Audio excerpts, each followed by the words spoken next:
Mathieu, Gauthier, comment vous êtes rencontrés? On a dû se rencontrer très tôt. Étant jeunes, nos familles se connaissaient.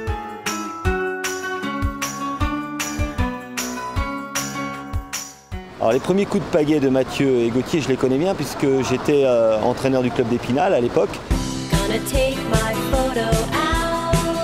Et je me souviens bien des deux petits bouts de chou avec leurs parents qui venaient les emmener.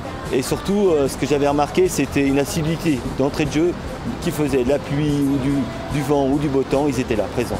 C'était des bons jeunes, ils avaient, justement, on parle de valeur, respect, etc. Ils avaient cette force-là. C'est comme des jumeaux, je dirais, on les sent vraiment solidaires, mais ils ont chacun leur personnalité.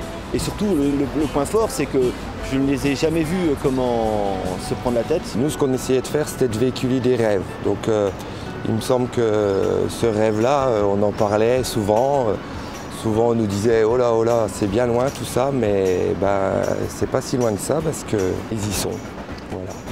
Pourriez-vous me parler des valeurs du sport? Je pense que le partage est très important.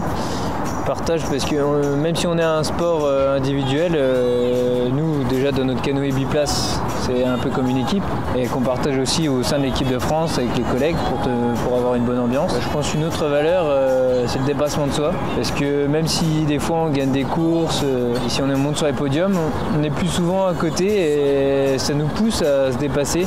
Ça nous remet en question, il y a une remise en question qui est incessante chez nous et c'est ça qui nous fait avancer aussi. Gauthier, s'il y a une phrase qui te caractérise, ce serait quoi? Ce que je dis souvent, c'est arrête de rêver ta vie, vis tes rêves.